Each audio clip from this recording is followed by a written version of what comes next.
The Pokéball is the most iconic image in Pokémon history, arguably more recognizable than its mascot. The device used to capture wild Pokémon is at the core of the franchise, and has been expanded upon immensely throughout the series' evolution. We went from only 5 types upon Red and Blue's debut to roughly 30 different varieties as of Generation 9. And just like with the Pokémon themselves, everybody has their favorite. Not only that, everyone also has their preferences for what Pokémon goes in what ball. I doubt I'm the only person who's thrown Premier Ball after Premier Ball at a legendary Pokémon solely for the aesthetic appeal. Like I tend to do on this channel, I'm going to answer a question that nobody asked, and tell you my opinions on what particular Pokémon pair perfectly per particular Pokéball. Whew, that was a tongue twister. Before we get started, be sure to drop a like down below and leave a comment letting me know what your favorite Pokéball is, whether it be for design reasons or for functionality. Just be careful if you say Quick Ball. You might start an angry mob in the comments. Alright, with that said, let's jump in. As I mentioned earlier, there are roughly 30 Pokéball varieties present in the franchise. This includes the 27 you see on screen, which are all types available in the main series games. As for the remaining 3, 2 of them are from Legends Arceus and 1 is a very particular case.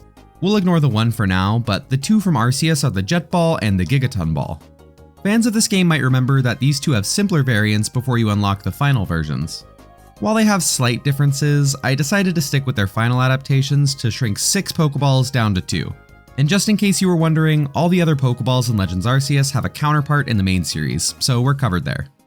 Last thing before we jump in, my reasoning for each choice is primarily based off of color schemes, but I took the ball's purpose and theming into consideration when it was applicable. That should be good for opening details, so let's jump in where it all started, the iconic Pokéball. As the literal Pokéball amongst Pokeballs, I tried coming up with a really cool pairing, but let's face it, I know what it is, you know what it is, let's just say it. Voltorb. It may sound like a cop-out, but there really isn't a single Pokemon that matches the Pokéball's aesthetic better than the sentient Pokéball itself. You want to know what the runner-up is? Foongus. Need I say more? Let's move on. I promise they won't all be like that. Next in line is, of course, the Great Ball. With very distinct colors and markings, there aren't many Pokemon that pair well with it. That being said, one of the few that does is such a clear winner that nobody would ever argue any different. That is, of course, Kyogre. If you've been in the Pokemon community for a little while, you've probably come across this meme at some point. And it only gets better when you realize how well shiny Kyogre matches the Master Ball. With that said, I do want to give an honorable mention to a fan favorite of Gen 9, being Palafin. In its hero form, it matches the Great Ball remarkably well. It's just too hard to overcome the stranglehold that Kyogre has on the ball theming meta. Never thought I'd say those words together. Another step up from here is the Ultra Ball. With a black and yellow color scheme, there's quite a few Pokemon up for the top spot. With electric types alone, you have plenty of great choices. That being said, after being torn on the decision for quite a while, I ultimately decided the best choice was Emolga. That doesn't mean I like you, Emolga, but I can't deny the similarities. With a balanced blend of black, yellow, and white, along with its overall shape, Emolga felt most like an Ultra Ball, which ultimately gave it the win for me. And that's probably the first and last thing Emolga will ever win. Have you seen its stats? At the pinnacle of Pokeballs, we have the Master Ball. I don't know about you, but when I think of the Master Ball, there's always one Pokemon that comes to mind. Call it nostalgia, but how could it not be Mewtwo? Whether because of the anime, the original games, or any other Pokemon media out there, these two go hand in hand. I mean, come on, it even has an M on the Pokeball. M for Mewtwo. Aside from the lore association, Mewtwo's color scheme is actually complemented well by the Master Ball. Granted, there are a few other Pokemon who match coloring better, but there's no surpassing the literal legendary pairing of Mewtwo and the Master Ball. Next up is the last ball available in Generation 1, the Safari Ball.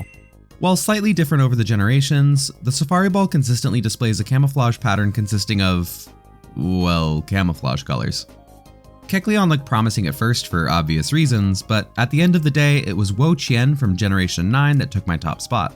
With its camouflage color scheme, along with its grass dark typing fitting well for a safari theme, this grass snail ends up being a perfect fit for the Safari Ball. Keeping up the pace, next we have the Fast Ball. With some variation in design, the one I'm focusing on is the Pokeball with yellow sides and a lightning bolt shape. Now at first I thought the choice had to be Pikachu. Between the red and yellow colors as well as the obvious lightning bolt, there's enough there to make a fine pairing. But as you can tell by my tone, I wasn't really satisfied with that. So after mulling it over a bit more, one Pokemon came up on my radar that I think rivals Pikachu pretty well, Blaziken. Its coloring matches nicely, both designs have angular patterns, and best of all, Blaziken has the ability Speed Boost. Who better to pair with the fastball than one of competitive Pokemon's most iconic speed demons? I don't think Pikachu is a bad choice, but if you're like me and think the yellow rat has had enough victories, Blaziken is a great pick. Next up is one of the more obscure choices, the Level Ball.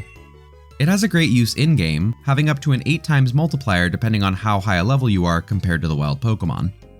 Otherwise, I can see why nobody talks about it, as its design is pretty average.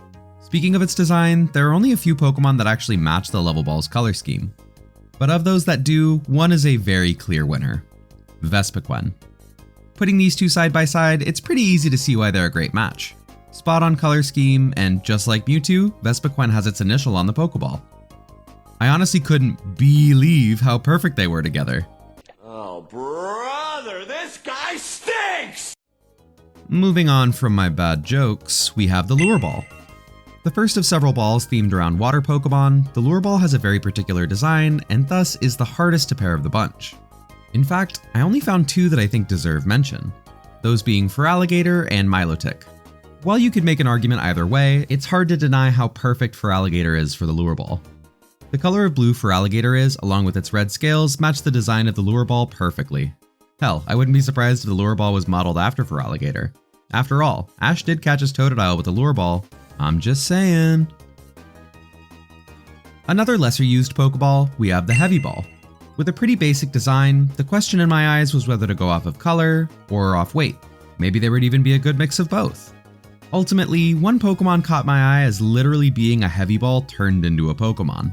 The Generation 4 fossil, Cranidos. Heavy Ball, gray and blue. Cranidos, gray and blue, both with the same bulbous thing going on. Cranidos just looks too much like a Heavy Ball for me to ignore. However, in terms of better fitting the heavy theme, my runner-up would be Stakataka. It not only matches the aesthetic well enough, but is literally one of the heaviest Pokemon in existence. That's a big boy. A third of the way through, we have the Love Ball. While several Pokemon come to mind at the sight of the Love Ball, in my eyes there's only one Pokemon that really earns the spot. And that's the newest genie, Enamorus. As the literal love-hate Pokemon, whose design is riddled with hearts, I don't think any discourse is necessary on this one. I do want to give a quick honorable mention to Alcremie though, as researching for this video taught me that Alcremie has several heart-shaped variants, and they all look delicious. Otherwise, I can't think of any other Pokemon that fits the heart motif. Wait? No, not a single one. One Pokeball I've grown to like a lot because of this video is the Friend Ball. While it has a very simple design, its vibrant green color sets it apart from many of the other Pokeballs. As I kept looking through the decks, I found a lot of Pokemon that fit the Friend Ball's color scheme, with 2 of my favorites being Natu and Spinarak. Especially Natu, given its actual Pokeball shape. However, as great as these 2 are, I think the best pairing for the Friend Ball is Sceptile. While it may not be the perfect shade of green, its red and yellow details are complemented well by the markings on the Friend Ball. Plus, Sceptile's status as a starter fits the friend theming better than the others do. Overall though, the Friend Ball has a lot of great pairings and I definitely plan to use it more in the future. Next up is the Moon Ball. No, not that Moon Ball, this Moon Ball. Based on its name, you might think a Pokemon with some moon theming would work well here. And a few of those do pair nicely, with the legendary Pokemon Lunala being one of the better choices. However, there's one Pokemon that fits the colors of the Moon Ball to a T, and that's Luxio. I mean, come on, they're so perfect. Luxray also looks great, but I think Luxio has the best balance of all 3 colors present on the Moon Ball. I really can't get over how perfect it is. Probably one of my favorites of the bunch. Next is the Sport Ball. Outside of the bug catching contest, it has no special properties. In most iterations, the Sport Ball is literally just a white Pokeball shape superimposed on a regular Pokeball. It's such a dumb design, nothing really works with it. So because of that, I'll pair it with a Moongus. Something sus. Did I do the meme right? Transitioning back to a ball that's actually useful, we have the Netball. When I started looking, I thought the Netball was going to have so many great options that I'd have trouble picking one. And well, I was half right. I did have trouble picking one, but it was because there wasn't anything that matched it better than anything else. Because of the particular shade of blue on it, in addition to the black netting, it's hard to find something that jumps out well as an obvious pairing. Thus, I decided to fall back on the intended purpose of the netball and chose Araquanid. Its color scheme isn't super far off, and as both a bug and water Pokemon, it's the most appropriate pick. Plus, with Araquanid being a spider, the netting pattern on the ball actually has some relevance to it. Not my favorite, but definitely a solid pairing nonetheless. Continuing the water theming, we have the Dive Ball. And this is where I had many great choices. With several shades of blue transitioning into white, along with water being the most popular type, tons of Pokemon work well with the Dive Ball, maybe more than any other. For a while I considered Azumarill and then Wishy-Washy's solo form, but like with other entries, Generation 9 came in with an absolute perfect pairing in Dondozo. Like I said, a lot pairs well with the Dive Ball, but you'd be hard pressed to find something that matches it better than Dondozo. Truly a Dive Ball incarnate. 10 out of 10. Perfect pairing. Speaking of a perfect pairing, next up is the Nest Ball. The Nest Ball's perfect partner is one that matches its simple two-tone color scheme while fitting the weak motif, as the Nest Ball is better on weaker Pokemon. Yet again, Generation 9 gives us the perfect Pokemon, being Spidops. Easily one of my favorite pairings, I'd believe it if Spidops was inspired by the Nest Ball. The colors match so perfectly, and like I said, the weakness is spot on. As an honorable mention, Caterpie is another great Pokemon that fits both aspects of the Nest Ball, both weak and right on the color scheme. I have to say, some of these pairings have definitely made me appreciate the Nest Ball more. Alright, out of all 30 pairings, this one is my actual favorite, hands down. Here we have the Repeat Ball, and here we have Phalanx. Crazy, right? Everything about it is so spot on. This pairing actually inspired me to make this video. I was about to catch a Phalanx in Violet and saw this combination and couldn't believe how perfect it was. I know I've mentioned this for the past couple, but this has to be intentional by the design team, right? I refuse to believe otherwise. The next Pokeball has gotten a lot better over time, and is also based on time. The Timer Ball. While you may think the timer aspect played a big part here, the only time-based Pokemon aren't really the best match with the colors on the pattern of the ball. There are a couple Pokemon that have better color schemes, but nothing that stands out to a really notable degree. That being said, I think the best pairing with the Timer Ball is the infamous Darkrai. The colors alone speak for themselves, and with the top of Darkrai's head sort of matching the top of the Timer Ball, it edged out Pokemon like Pawniard or Delibird. Hey, they won't all be perfect, but I think this is good enough all things considered. Next up is the high-end Luxury Ball. As a fan favorite, the Luxury Ball's sleek black and gold design makes it stand out amongst the list. And I don't know about you, but the Pokemon that immediately comes to mind when I see it is also a fan favorite, Umbreon. While Umbreon may not represent the heights of luxury that Persian or Delcatty may, Umbreon's color coordination is undeniably perfect. That being said, if you prefer something to match more on the luxury side of things, my honorable mention goes to Goldengo, which, if you've seen my last video, should be pretty obvious why. Next up is my personal favorite Pokeball, the Premier Ball. With such a simplistic design, it's pretty easy to see what kind of Pokemon are going to match well. One of which, my runner-up, is Zangoose. For a while I didn't think anything was going to top it, until my mind wandered back to Legends Arceus and I thought of Hisui and Zoroark. I mean, come on. I'm aware of the fact that I'm ranking it higher based off of its own design, but you can't deny that these two pair perfectly. Another really popular Pokeball is the Dusk Ball. With an increased modifier at night or in caves, your inclination might be to pair the Dusk Ball with a Dark-type Pokemon. While there are some decent options such as Cacturne and Zarude, I wanted to see if there was a Pokemon that had that orange coloring as well, as it's a pretty notable aspect of the Dusk Ball. After a bit of deliberation, it became clear that one of the strongest Pokemon ever, Mega Rayquaza, was the right pick. While regular Rayquaza has a decent match, its Mega form has that important pop of orange while balancing all three colors evenly. And even though it isn't a dark type, I think we can all agree that Mega Rayquaza's design is definitely dark in other ways. As an honorable mention, I want to bring up a Pokemon that technically doesn't exist yet. Ogerpon is one of the new Pokemon teased in Scarlet and Violet DLC, and it has a pretty perfect color scheme to match the Dusk Ball. Hopefully this one is found in a cave, because I'm definitely catching it in one.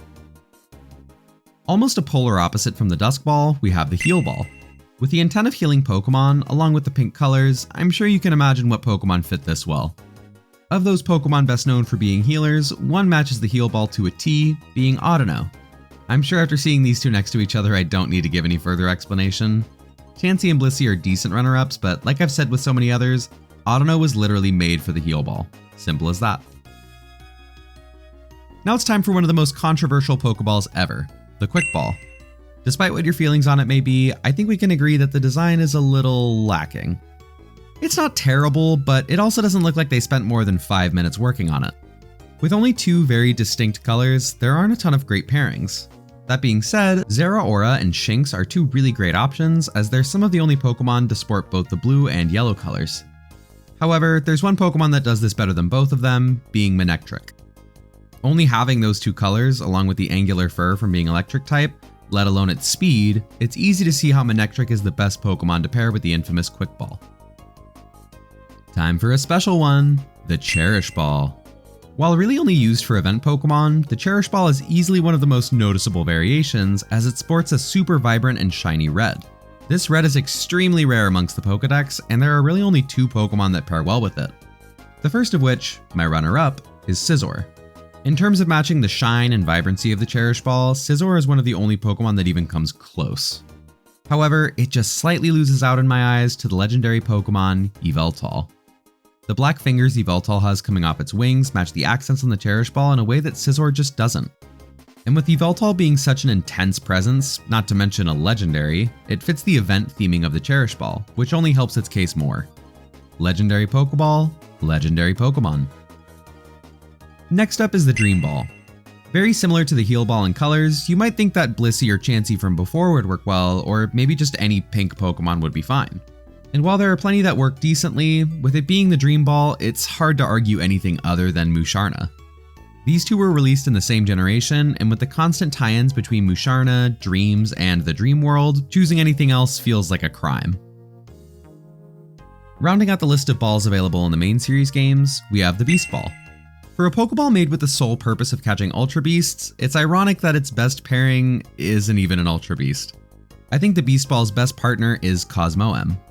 Not only is it actually related to the Beast Ball somewhat from a story standpoint, its design also shares similarities with the Beast Ball, mainly through their yellow exterior pieces. Definitely a decent match for a distinct Pokeball. Also, at this time, I'd just like to remind you that Cosmoem weighs more than Mudsdale, Eternatus, and Primal Groudon, and it's only 4 inches tall. So yeah. The obscure entry I mentioned towards the beginning of the video is the Strange Ball. A very recent addition, its purpose is to avoid any game data confusion if a Pokeball from an old game isn't present in a new game. Regardless, I'm here for the aesthetic pairing, and with such a simple yet beautiful color scheme, there's a lot that comes into mind. So just like my last pick, I'm choosing one of the heaviest Pokemon ever to exist, Celesteela. Its color scheme pairs perfectly with the Strange Ball, especially with the variety of color gradients in its design. Also, this is the longest I've ever really looked at Celesteela, and I get more confused the longer I look. So yeah, Strange Ball fits it very well. Our penultimate Pokeball is the Jet Ball. As you can probably guess based on everything about it, the best Pokemon to go with the Jet Ball is a flying type. And with such an intricate wing pattern, we don't need to look any further than Generation 1's Articuno. Articuno is one of the few Pokemon that has such detailed wings, as well as has the color scheme to actually match the Jet Ball. Of those remaining, Togekiss is a great honorable mention for the Jet Ball. Mostly because it's one of the most infuriating things to catch with it. The amount of Jet Balls I had fly just by it is more than I'm willing to admit. Switching it up from a ball that flies through the sky, our last entry is a ball that you can barely throw, the Gigaton Ball. Being the closest to an all-black Pokeball, there's probably a lot of choices that come to mind that would easily make a good pairing. However, upon closer inspection, there are actually quite a few markings all around the Gigaton Ball. And all these patterns immediately make me think of one thing: Unknown. Given Unknown's constant association with ruins and mystery, it doesn't take any mental gymnastics to see the pairing here, especially since Unknown are pretty relevant in Legends Arceus. As a runner-up, Necrozma's all-black design, along with its mysterious and otherworldly presence, lends itself well to the Gigaton Ball's design. The irony is that there's no way in hell you'd ever catch a Necrozma in a Gigaton Ball, given how close you'd have to get. Ain't no way in hell I'm getting that close to that monster. Whew, we did it, y'all. Be sure to subscribe if you enjoyed, which I'm assuming you did if you're still here. That was a fun one to work on, and if y'all want, there's another version of this I could easily do if you catch my drift. But for now, thanks so much for watching. I have an announcement planned for the end of the month, so be sure to ring the notification bell so you don't miss it. Otherwise, as thanks for making it to the end of the video, here's a picture of my dog. Talk to y'all soon.